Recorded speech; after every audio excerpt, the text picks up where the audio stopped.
श्री शिवाय नमस्तुभ्यम। हर हर महादेव। देखिए, इस बार 23 दिसंबर शनिवार को पड़ रही है मोक्षदा एकादशी की बहुत ही खास तिथि। यह एकादशी साल की आखिरी एकादशी है, इसलिए अपने जीवन के संकटों कष्टों को समाप्त करने के लिए, अपने जीवन में धन्य धान्य को बढ़ाने के लिए, बिजनेस व्यापार को अच्छे से चलाने के लिए और घर परिवार की आर्थिक समस्याओं को हमेशा के लिए समाप्त करने के लिए आपको सिर्फ काले तिल और दीपक वाला ये विशेष उपाय शिवलिंग के सामने जरूर करना चाहिए। ये उपाय भगवान शिव को प्रसन्न करेगा, भगवान नारायण को प्रसन्न करेगा और साथ ही साथ माता लक्ष्मी जी को भी प्रसन्न करेगा। तो चलिए जानते हैं इस विशेष उपाय के बारे में। लेकिन उपाय जानने से पहले आप सभी से प्रार्थना है कि अगर आपने अभी तक चैनल को सब्सक्राइब नहीं किया है तो चैनल को सब्सक्राइब कर ले और बेल आइकन को प्रेस कर ले, ताकि जब भी हमारे चैनल पर कोई नया वीडियो आएगा तो इसकी जानकारी सबसे पहले आपको मिलेगी। साथ ही जानकारी पसंद आए तो एक लाइक ज़रूर कर दीजिएगा और कमेंट में महादेव का कोई सा भी प्यारा नाम लिखना मत भूलिएगा।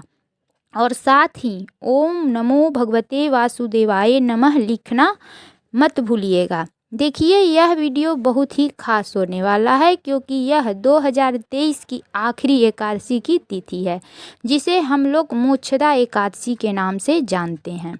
इस वीडियो में हम लोग गुरु जी के द्वारा बताए गए 2-3 विशेष उपायों के बारे में जानेंगे, जिसे आप सभी को सिर्फ एकादशी की तिथि में ही करना है। ये उपाय भगवान शिव, भगवान नारायण और माता लक्ष्मी को प्रसन्न करने के लिए है। चलिए जानते हैं गुरु जी के द्वारा बताए गए पहला उपाय के बारे में। इस उपाय के लिए आपको एक तांबे के लोटे में जल ले लेना है और इसी के साथ आपको लेना है 11 काले तिल के दाने। काले तिल के दाने से जब भी हम महादेव के शिवलिंग के समक्ष उपाय करते हैं तो इससे हमारी धन की समस्या समाप्त होती है और कर्ज की समस्या समाप्त होती है। अब सिर्फ ये 2 सामग्री लेकर हमें पहुंच जाना है महादेव के मंदिर में।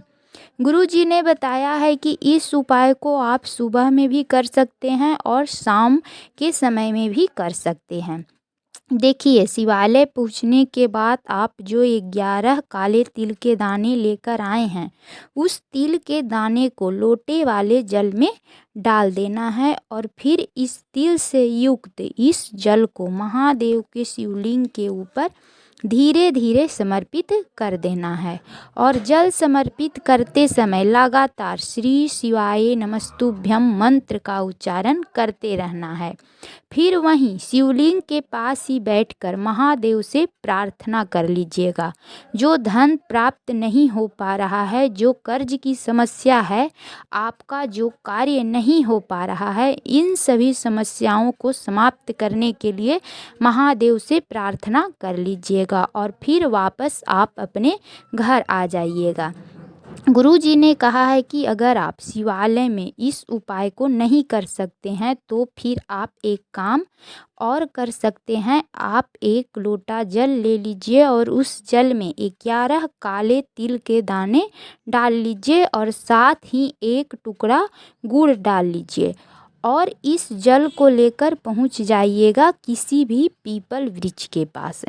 एकादशी की तिथि में पीपल वृक्ष में साक्षात लक्ष्मी नारायण का वास होता है और माता लक्ष्मी और नारायण की कृपा पाने के लिए आप इस उपाय को जरूर करिएगा। देखिए, आप एक लोटे जल में काले तिल और गुड़ को मिला लिए हैं। अब आप इस जल को पीपल वृक्ष की जड़ में धीरे धीरे समर्पित कर दीजिए और लगातार ओम नमो भगवते वासुदेवाय नमः मंत्र का स्मरण करते रहिएगा। गुरु जी कहते हैं कि काले तिल वाला जल जब भी हम पीपल वृक्ष में समर्पित करते हैं तो इससे हमारे संकटों का अंत होता है।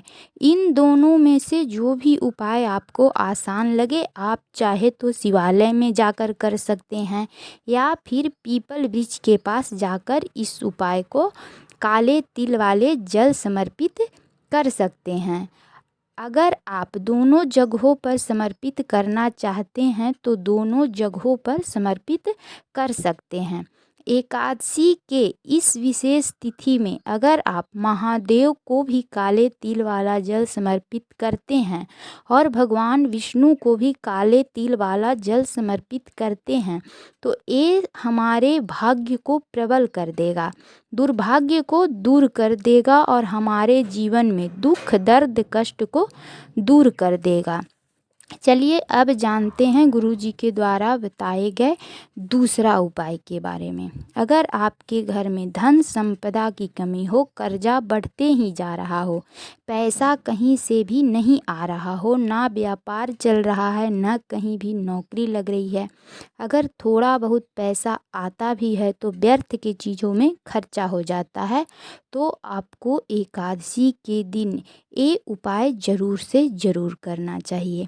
इस उपाय को करने के लिए आपको एक तांबे के लोटे में गंगा जल लेना है। अगर आपके पास पर्याप्त मात्रा में गंगा जल नहीं है तो आप अपने घर का शुद्ध जल एक लोटा ले लीजिए, उसमें 1 चम्मच गंगा जल मिला लीजिएगा और आपको 7 बेलपत्र ले लेना है।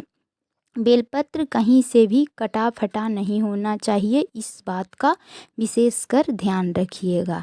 अब आपको 1 लोटा जल और 7 बेलपत्र को लेकर चले जाना है महादेव के मंदिर में।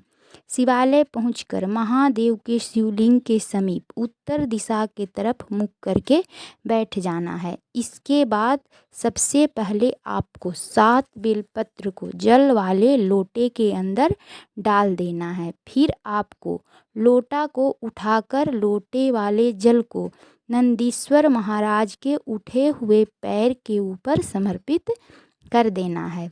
नंदी के पैर के ऊपर जल समर्पित करते समय इस बात का ध्यान रखना है कि बेलपत्र लोटा से नीचे नहीं गिरना चाहिए और नंदी के ऊपर जल समर्पित करते समय लगातार श्री शिवाय नमस्तुभ्यम मंत्र का उच्चारण करते रहना है। फिर आपको बेलपत्र को लोटे से निकालकर एक एक करके महादेव के शिवलिंग के ऊपर श्री शिवाय नमस्तुभ्यम मंत्र को बोलते हुए समर्पित कर देना है। फिर आप अपनी झोली पसार कर महादेव से अपनी धन संबंधी समस्या को बोले, बाबा से विनती करें कि मेरे घर की धन संबंधी समस्या को दूर करने की कृपा करें। गुरुजी ने कहा है कि जो व्यक्ति एकादशी के दिन इस उपाय को करता है उसके घर में धन संपदा वैभव की कमी कभी नहीं होती है। चलिए अब जानते हैं गुरुजी के द्वारा बताए गए तीसरा उपाय के बारे में। इसके लिए आपको एक मिट्टी का दीपक लेना है और उसमें गाय का शुद्ध घी डालना है और उसमें गोल बाती लगानी है। इसके बाद आपको माता तुलसी के समक्ष दीपक को प्रज्वलित कर लेना है। दीपक प्रज्वलित करने के बाद उस दीपक में आपको 1 चुटकी हल्दी डाल देना है। दीपक को कुछ चावल के दाने के ऊपर रखना है। इसके बाद हाथ जोड़कर माता तुलसी को दूर से ही प्रणाम कर लेना है। आप सभी को पता ही होगा कि इस दिन तुलसी माता को छूना वर्जित होता है। इस दिन तुलसी पत्र आदि भी नहीं तोड़ना चाहिए। इस उपाय को करने से धन संबंधी समस्या समाप्त हो जाती है। अगर आपके घर परिवार में आर्थिक समस्या चल रही है तो आप इस उपाय को ज़रूर से ज़रूर करके देखिएगा।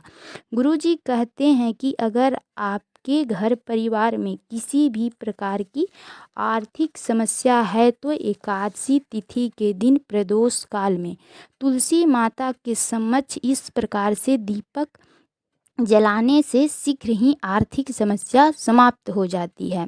आपके घर में माँ लक्ष्मी जी की कृपा होगी। तो ये थी गुरुजी के द्वारा बताए गए एकादशी के दिन किए जाने वाले विशेष उपाय। अगर आपको उपाय समझने में कोई समस्या है तो कमेंट में पूछ लीजिएगा, गलती नहीं करिएगा। अगर आपको जानकारी पसंद आई हो तो एक लाइक ज़रूर कर दीजिएगा और चैनल को सब्सक्राइब कर लें। मिलती हूँ फिर एक नई जानकारी के साथ। श्री शिवाय नमस्तुभ्यम। हर हर महादेव।